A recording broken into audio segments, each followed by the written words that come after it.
Now a man was sick, Lazarus from Bethany, the village of Mary and her sister Martha.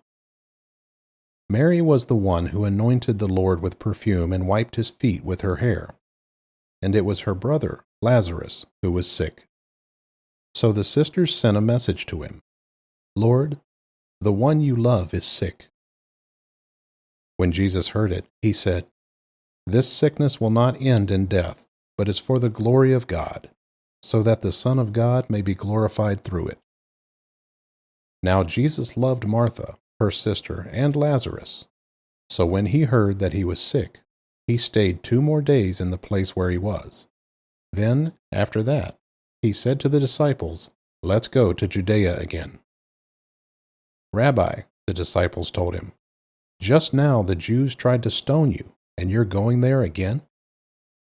"Aren't there 12 hours in a day?" Jesus answered. "If anyone walks during the day, he doesn't stumble, because he sees the light of this world. But if anyone walks during the night, he does stumble, because the light is not in him."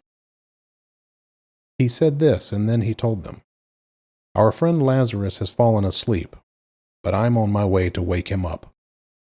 Then the disciples said to him, "Lord, if he has fallen asleep, he will get well."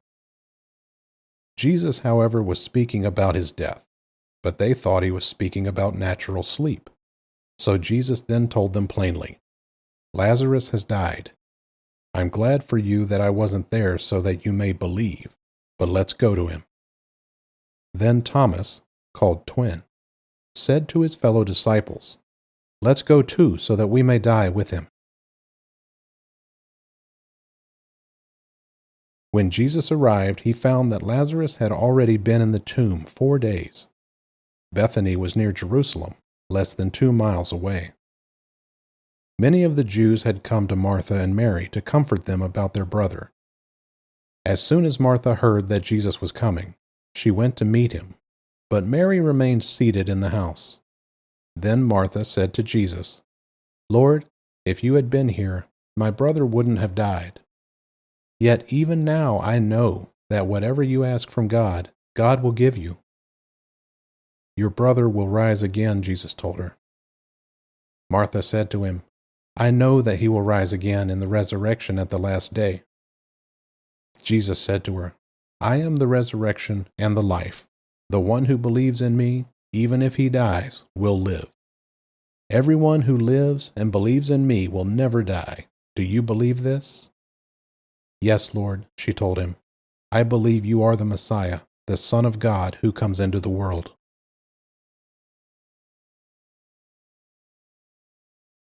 Having said this, she went back and called her sister Mary, saying in private, "The teacher is here and is calling for you." As soon as Mary heard this, she got up quickly and went to him. Jesus had not yet come into the village, but was still in the place where Martha had met him. The Jews who were with her in the house consoling her saw that Mary got up quickly and went out. They followed her, supposing that she was going to the tomb to cry there. As soon as Mary came to where Jesus was and saw him, she fell at his feet and told him, "Lord, if you had been here, my brother wouldn't have died." When Jesus saw her crying, and the Jews who had come with her crying, he was deeply moved in his spirit and troubled. "Where have you put him?" he asked. "Lord," they told him, "come and see." Jesus wept. So the Jews said, "See how he loved him." But some of them said, "Couldn't he who opened the blind man's eyes also have kept this man from dying?" Then Jesus, deeply moved again, came to the tomb. It was a cave, and a stone was lying against it. "Remove the stone," Jesus said. Martha, the dead man's sister, told him, "Lord, there is already a stench because he has been dead 4 days." Jesus said to her, "Didn't I tell you that if you believed, you would see the glory of God?" So they removed the stone. Then Jesus raised his eyes and said, "Father, I thank you that you heard me. I know that you always hear me, But because of the crowd standing here I said this, so that they may believe you sent me." After he said this, he shouted with a loud voice, "Lazarus, come out!" The dead man came out, bound hand and foot with linen strips, and with his face wrapped in a cloth. Jesus said to them, "Unwrap him and let him go." Therefore, many of the Jews who came to Mary and saw what he did believed in him. But some of them went to the Pharisees and told them what Jesus had done. So the chief priests and the Pharisees convened the Sanhedrin and were saying, "What are we going to do since this man is doing many signs?